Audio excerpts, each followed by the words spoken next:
bienvenidas, bienvenidos. Hemos invitado a Valentina Orrego, fundadora de Veo Más, una empresa que trabaja con equidad de género, empoderamiento, capacitación, Formación. formación. Sí. ¿Cómo estás? Muy bien, muchas gracias. ¿Cuál es la importancia, cuál es la necesidad hoy de empoderar a las mujeres y empoderar a las mujeres, bueno, en el sur de Chile en este caso, ¿no? Sí, nosotros estamos en Puerto Vara y vivimos algunas, pero trabajamos principalmente de manera virtual, entonces tenemos equipos a lo largo de Chile. Yo te diría que primero quiero hacer como una sutileza en el lenguaje. Yo soy una ferviente creyente que el lenguaje genera realidades. Y creo que las mujeres nos empoderamos. Entonces, desde ahí la importancia es de que generemos las empresas, las ONGs, la ciudadanía, el Estado, generemos instancias y mecanismos para facilitar que eso ocurra. Y eso significa muchas veces poder generar procesos formativos, experiencias transformacionales, donde las mujeres nos podamos volver a reconectar con nuestros talentos, con nuestro poder, el poder en el mejor sentido de la palabra, ¿sí? No el poder hacia o sobre alguien, sino el poder para lograr lo que queramos, poder volver a confiar en nosotras mismas, porque hemos crecido en una cultura en la cual tendemos a ir como creyéndonos poquito. Estamos en áreas en las cuales en general tenemos pocas referentes en el mundo del liderazgo, por ejemplo, de los espacios de toma de decisiones, entonces nos cuesta imaginarnos ahí. A ver, pero eso es un tema de formación o exclusivamente de formación, o hay un tema sobre qué cualidades se valoran. Yo creo que Porque yo es un tengo la mix. impresión de que culturalmente se valoran cualidades preferentemente masculinas. Exactamente, y eso está cambiando. Lento, lento, lo más lento que te puedas imaginar, pero está cambiando.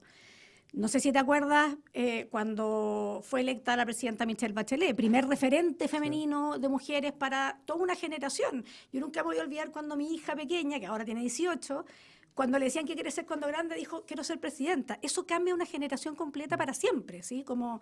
Pero, ¿qué crítica se le hacía al un inicio? Dentro de muchas que se le pueden haber hecho después, pero era esto de las comisiones. Todo lo quiere conversar, todo lo quiere... Se le criticaba un estilo de liderazgo femenino. Pero cada vez más se fue instalando como, parece que esto es un mecanismo que genera resultados, que permite innovar, que permite ser creativo, pero que requiere disminuir un poco el tiempo o la rapidez con que llegamos al resultado, ¿sí? Entonces, comparto totalmente contigo en que las cualidades de liderazgo, las cualidades en el trabajo, hasta hace algunos años atrás, eran súper de un estilo más masculino, más direccional, más competitivo, menos acogedor, si tú quieres, menos de escucha. Más Pero autoritario.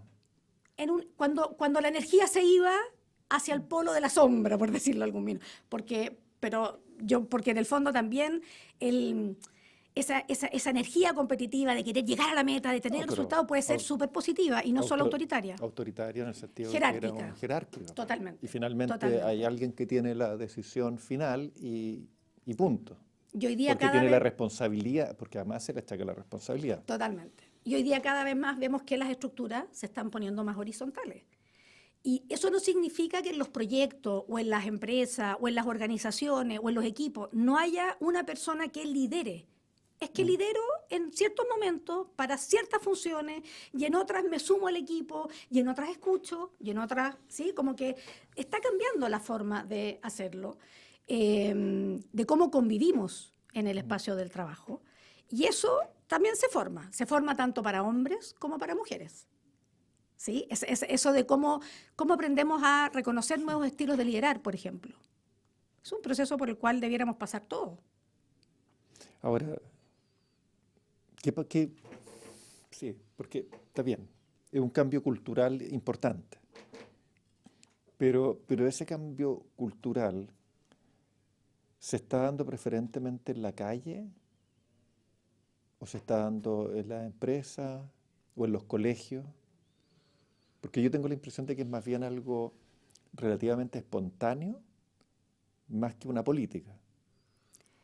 A Es ver, decir, o más bien siento que lo que se ha hecho a nivel de política es bastante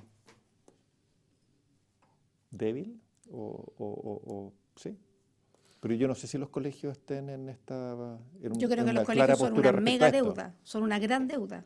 ¿Sí? No solo respecto a, Claro, lo como que pasa es que a todo nivel, lo que pasa es que los colegios son el gran espacio de formación en la sociedad, pero un porque espacio. finalmente el espacio donde se forman los hábitos, etcétera, porque uno no le puede cargar un cambio cultural a la familia. Pero ahí no hay política, estoy hablando en términos de una política de Estado, ¿no? Bueno, yo creo que, si te soy honesta, y un poco tiene que ver también con mi experiencia, yo creo que son las organizaciones, y lo digo de esa palabra porque ahí estoy incluyendo empresas, fundaciones, iniciativas, ¿sí? Las que han llevado la delantera en este desafío de formar y desarrollar y entrenar nuevas habilidades para convivir en el mundo. Y eso se ha hecho a través de espacios de capacitación, formativos, estos team building o trabajo en equipo, no sé qué, que son finalmente habilidades que son transversales, que no nos enseñaron en la casa, porque nadie tenía por qué saberlo. Mis papás no tenían idea de gestión emocional, no sabían distinguir entre un estado de ánimo y una emoción, como puedo saberlo yo hoy día. En el colegio tampoco nos enseñaron eso. Sí me enseñaron de historia y de otras cosas, pero no me enseñaron a cómo reacciono y cómo gestiono mis emociones cuando son impulsivas, cuando tengo pena, cuando... No me enseñaron eso. Y en la universidad tampoco. Hay universidades que empezaron a incorporar, recién en últimos años, procesos más de autoliderazgo, Sí. perdón, sí, pero Está bien, pero ¿desde dónde vienen las principales presiones para estos cambios? ¿Desde dónde se están generando esos cambios? yo creo Porque que es algo yo súper creo que la mayoría de sistémico. las empresas intuyen o ven que están pasando cambios y suman o aprovechan esa energía. Pero ¿de dónde vienen esas energías? Yo creo que es un proceso o una inquietud, un impulso que es súper sistémico. Viene de mil partes al mismo tiempo. Viene de la naturaleza del desarrollo social, ¿sí? De empezar, a la medida que han ido pasando los años, cada vez tenemos más investigación de todo lo que queramos, ¿cierto? Que cada vez podemos saber y comprender mejor las cosas que ocurren y las que no. Y, por ejemplo, en el mundo de las organizaciones, que viene principalmente desde el mundo de la empresa, que se empezó a estudiar por qué a esta le va bien y a esta no, por qué a esta le resultó y a esta no, si mira, todo lo demás está equivalente. Ah, ¿sabéis por qué? Porque en esta había mayor cohesión, había un clima, había un sentido de pertenencia, se empezó como a poner en valor aquellos componentes que son más abstractos, que son más blandos, si tú quieres, me carga la palabra, pero es como para ponerla figurativamente, como que son más transversales, que hacen que ocurran o no ocurran las cosas de determinada manera. Y eso yo creo que surge de la empresa, pero surge también del mercado, si tú quieres, pero surge de la lectura. Yo creo que por eso digo que es como sistémico. Tú habláis de la calle, yo creo que también está en la calle, pero también están las redes sociales, que con todo lo malo que puedan tener, tienen un montón de cosas buenas que nos conectan con miradas, pensamientos, información y con otras personas también. Entonces creo que finalmente es algo como que está saliendo así como muchos spots, muchos puntitos, pero que en su conjunto están generando un cambio profundo en el mundo, en la humanidad. ¿Sí? Yo creo que nosotros estamos siendo parte de un cambio en la humanidad súper, súper power. Yo sospecho que más bien en el mundo occidental, básicamente, y en algunos países quizás orientales, Puede ser, me declaro profundamente ignorante, yo con mucho sospecho, lamento, digamos, sí. No, pero no, sí, puede ser. es que hay realidades de las que sabemos poco. Yo sé muy No poco, sé, sí, sospecho que en China el movimiento feminista todavía no tiene mucho espacio. puede ser. Y probablemente en algunos países de África, en algunos países, bueno, árabes, etcétera, todavía las luchas sí, o esos avances son mucho más complejos, mucho más difíciles o simplemente imposibles.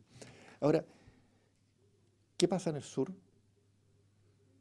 Respecto a esto mismo, Sí, sí, ¿cómo se vive? Porque nosotros en general tenemos mucha referencia a lo que pasa en Santiago. pero, pero ¿qué es lo que pasa en el sur? ¿Qué es lo que pasa en ciudades más chicas? ¿Qué es lo que pasa en pequeños poblados respecto a los roles de las mujeres? Sabemos poco.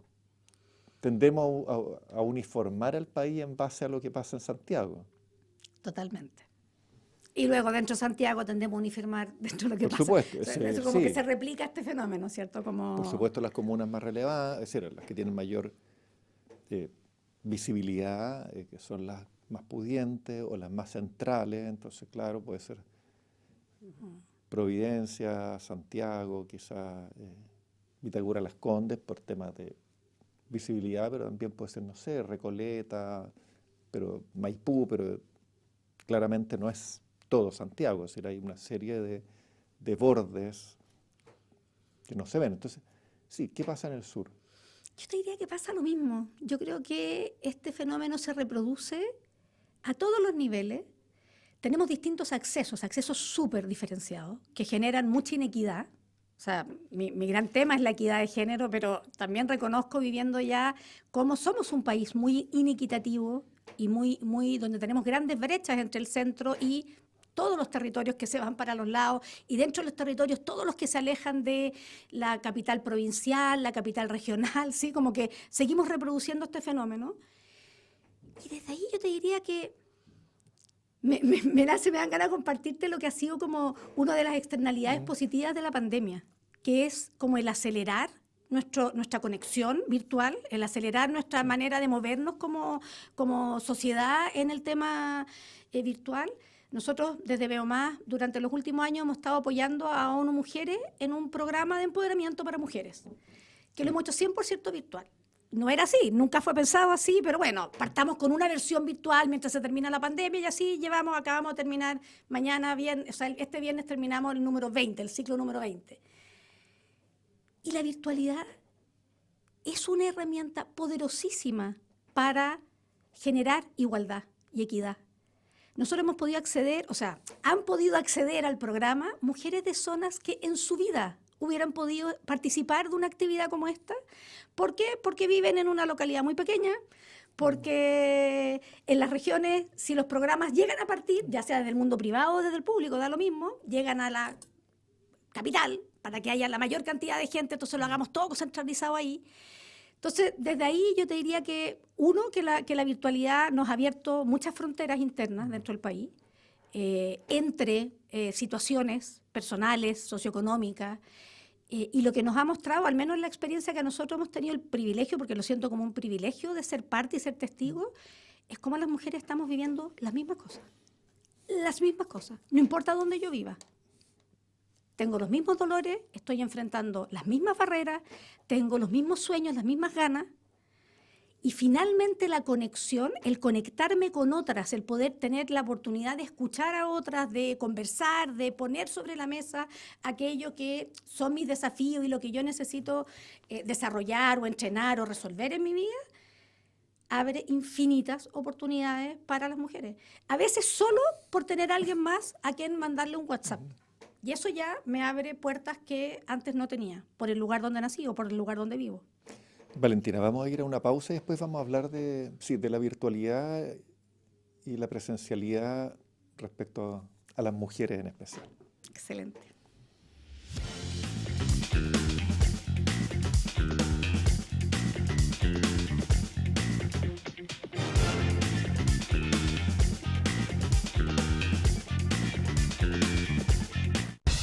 Cada tarde podemos dialogar, escuchar, criticar y comentar, pero con respeto.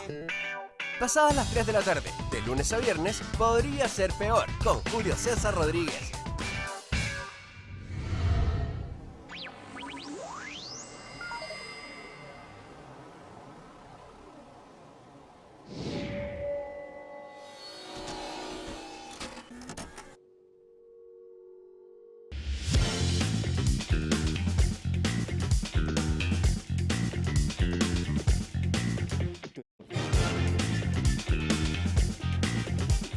Bien, estamos conversando con Valentina Orrego, un tema, sí, largo y apasionante. Tú hablas de la importancia de la virtualidad. Y ahí me gustaría hablar sobre, a ver, Internet, WhatsApp, etcétera. Es decir, son herramientas muy potentes en términos de alcance, de inmediatez, de poder llegar a muchos lugares. Sin embargo, no sé, yo tengo la impresión de que eso al mismo tiempo requiere un contrapeso que es la presencialidad, la posibilidad de mirarse cara a cara, y que eso yo creo que además es particularmente importante entre las mujeres. Yo creo Estoy que pensando en lo que son organizaciones territoriales, juntas de vecinos, etcétera, en las que claramente los principales roles, no hay figuración, sino que de quienes realmente llevan esa organización son mujeres, y tengo la impresión de que eso se sostienen en gran medida en la presencialidad, en no solo reducirse a lo funcional, decir, nos juntamos aquí, ya la cuota es tanto, sino que en otros aspectos, en enterarse de otras cosas, en conocer a las otras personas mucho más allá del rol práctico. estoy totalmente de acuerdo contigo, totalmente de acuerdo contigo. Y quiero agregar a esa reflexión que uno puede crear presencialidad en lo virtual. Es un concepto bien contradictorio quizás el que te estoy diciendo, pero tiene que ver con diseño. Yo puedo diseñar la experiencia. No es lo mismo que tú me invites a un Meet, a un Zoom, a lo que tú quieras, donde solo me hables. Eso es virtualidad, y yo escucho, soy un ente pasivo en ese, a que yo cree una experiencia donde no solamente me voy a conectar conmigo misma, sino que voy a tener la posibilidad de juntarme en un grupito con 3 personas, donde además las preguntas que vamos a conversar son preguntas que me conectan con mi vida, no con lo funcional, sino con qué es lo que más te hace, como recuerda algo de lo cual te sientas profundamente orgullosa. Te estoy por poner un ejemplo. Sí. Y compartir eso. La experiencia que yo he tenido, no solamente trabajando con mujeres exclusivamente, por ejemplo, hay mujeres que se conocieron en este programa que se llama Tu Oportunidad, que es el que hacemos con ONU Mujeres, que se conocieron en junio del 2020 y que todavía están conectadas al día de hoy. Y se escriben, se mandan fotos. No fue un spot, no fue una vez que nos juntamos 1 hora y que, no, fueron 8 veces que nos juntamos durante un mes, durante 1 hora y media. Teníamos un grupo WhatsApp que tenía activaciones, que lo que quiero decir es que yo puedo generar. Finalmente la presencialidad tiene que ver con presencia, con estar. Si nosotros estuviéramos ahora conversando y yo estuviera todo el rato con mi celular, sin mirarte, aunque estemos juntos tampoco estaríamos presentes y no generaríamos vínculos. Entonces creo que por ahí hay algo que se puede lograr, y te voy a decir más, Unidas Somos Más, que es esta corporación de organizaciones que trabajamos por la equidad y por el empoderamiento de niñas y mujeres, de la cual tengo el honor de ser presidenta. Somos 65 organizaciones actualmente, que estamos en 7 regiones del país, 9 ciudades, que no habría ninguna posibilidad de que nos hubiéramos juntado si no fuera por la virtualidad. Y en nuestro encuentro hacemos, sí, una de las preguntas, por ejemplo, que la acabamos de tener hoy día, pero la tuvimos también en un encuentro más ampliado hace algunos meses atrás, es ¿qué te mueve en la vida?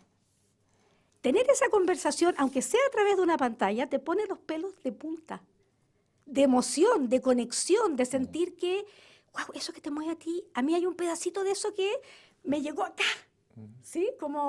Entonces creo que sí es compatible. Y quiero agregar una cosa más a la virtualidad, que es una herramienta, no es más que eso, que tiene súper harta perspectiva de género.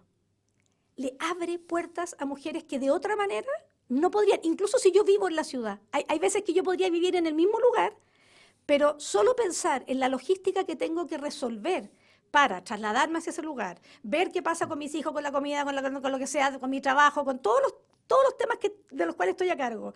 Durante ese tiempo hace que yo tenga que desertar a priori. No puedo, no me da.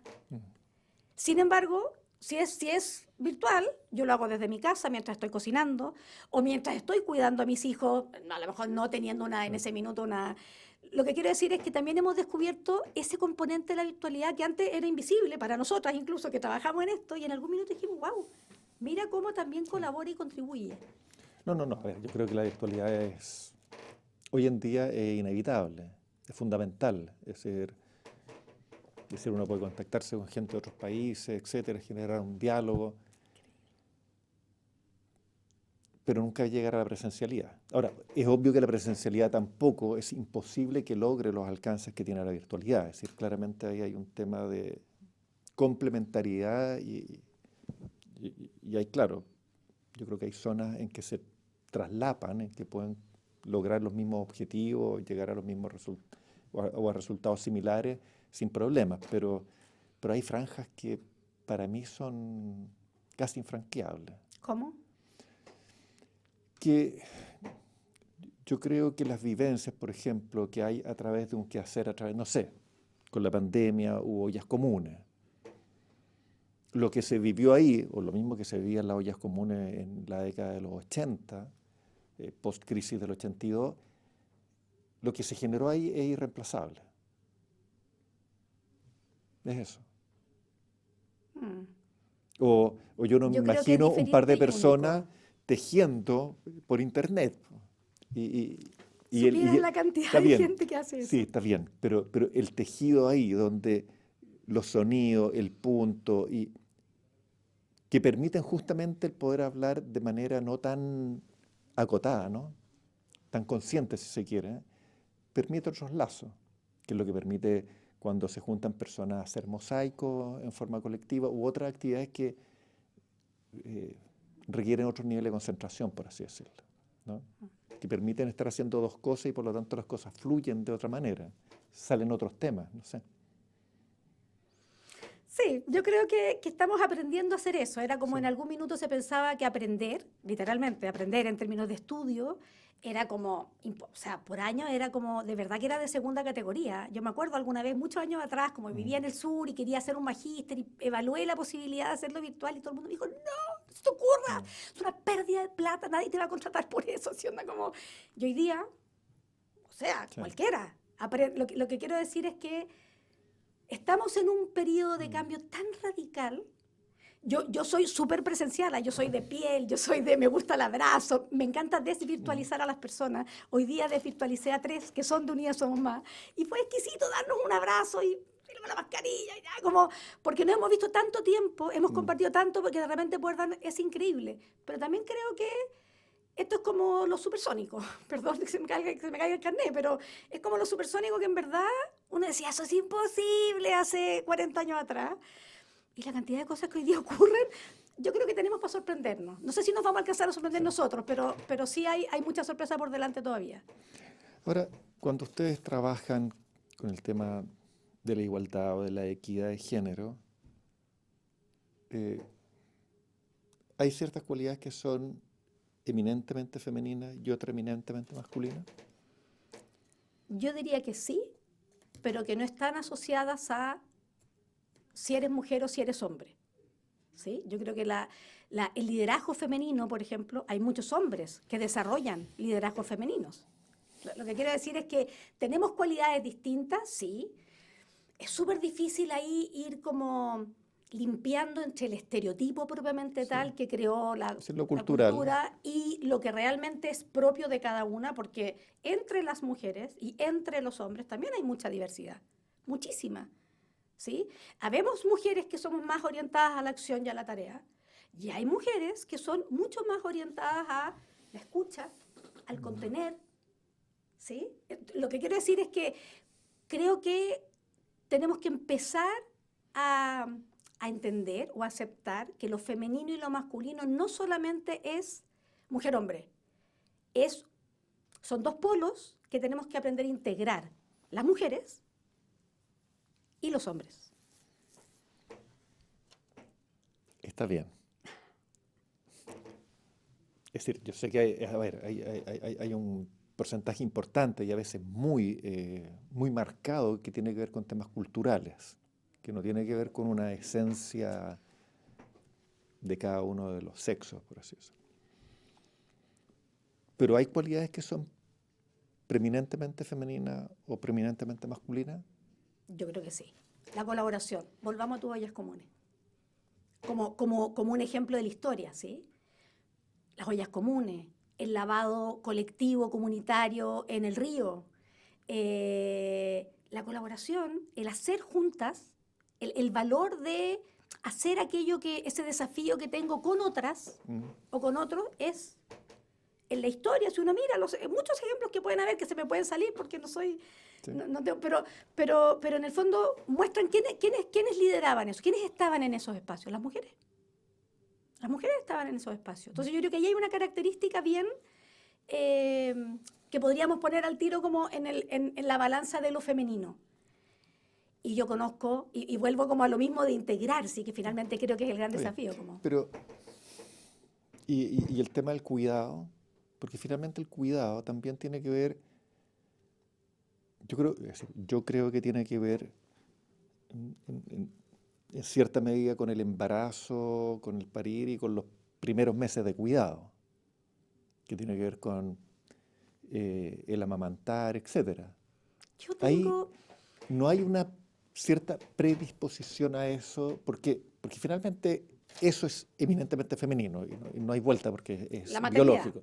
el parir. Es decir, el embarazo, el parir y el amamantar. Sí, hasta ahí. Porque el bien. amamantar probablemente tal, porque si uno le diera biberón, es que no, mamadera, ya Sí. no sería eminentemente femenino. Sí. Sí, y que sabemos que es un mal sustituto, pero ahí hay algo que es eminentemente femenino y que tiene consecuencias, pero finalmente una experiencia única. Y yo creo que para muchas mujeres es marcadora. Yo creo que para todas, tanto las que lo hemos tenido como las que no. Creo que es tan potente la carga y la impronta cultural que para todas es decir, muy, muy poderoso. Yo ni siquiera sé si es cultural, porque yo creo que sean en todas las culturas, matriarcado, ¿sabes patriarcado, qué? la maternidad otro igual día tiene leía- algo biológico, ¿no? La maternidad sí, pero el cuidado, yo creo que el cuidado tiene un componente cultural muy potente. Hay cultura, obvio que no me voy a acordar el Sí. nombre de la cultura, pero lo leí en un libro de Tatiana Camps que se llama Liderazgo o Liderando desde lo femenino o Liderazgo femenino, no me acuerdo exactamente el nombre, pero hay culturas milenarias hacia atrás donde eran los hombres los que se quedaban en la aldea cuidando a los niños. Lo que quiero decir es que hay una tendencia a creer que por esa cosa biológica de que yo tengo, tenemos que, por naturaleza somos las destinadas a cuidar. Y no. Como mujeres, que es una característica femenina dentro de este equilibrio de la balanza que todos tenemos que tener, sí. Ahí sí estoy contigo. Porque, pero de hecho, son muy pocos, son totalmente marginales, pero tenemos hombres que son parvularios, tenemos hombres que son enfermeros, son muy poquitos, porque también ellos a su vez les es muy difícil entrar a un mundo, como el contrario, ¿sí? Como las industrias masculinizadas, estas son las industrias feminizadas por naturaleza, entonces pero yo creo que no es algo netamente que venga con nosotros. Y eso también hace que para muchas mujeres que no sienten esa vocación, que no se sienten que esto sea lo suyo, como no se sienten pez en el agua en ese espacio del cuidado, por ejemplo, tengan tremendos conflictos también en su propia vida. Por eso, porque no calzo con el molde con el que crecí. Bueno, es bien, es cierto, sí, las mujeres que no cocinan bien, que hay una serie de ámbitos que además no tienen por qué cumplir, digamos, sino, y que sí, culturalmente están muy cargadas. Ahora, ¿hay algo específicamente masculino? Yo creo que si hablamos de las características, yo creo que la orientación a la tarea, a la meta, el tener un foco superpuesto en querer conseguir algo, es una característica masculina, que yo la tengo, por ejemplo, súper desarrollada, como para poner el contrapunto, pero sí, creo que tiene que ver con esa manera de operar, de actuar, de trabajar, de liderar, que es más masculina. Esa posibilidad de separar súper bien como las aguas, como yo aquí estoy trabajando, entonces no, como que puedo separar totalmente, es como la figura de el hombre se va de la casa y aunque esté, voy a trabajar, estoy enfocado en el trabajo, entonces también separo emociones del trabajo y eso también genera la cultura organizacional en la cual vivimos. Mayoritariamente, ¿sí? Como que en mi trabajo yo no puedo tener problemas, yo no puedo estar depre o no puedo haber tenido una mañana del terror, porque en el trabajo tengo que estar operativa. Esa, a mi juicio, son características bien masculinas. Sí, no sé. La cosa quizás más como... necesito 2 datos. Con 2 datos tomo la decisión, ¿sí? Como que no quiero mirar todo, no tengo tiempo para mirar todo el contexto de lo que va a ocurrir, que es una característica más femenina, que estoy pendiente de muchos factores al mismo tiempo, ¿sí? Como...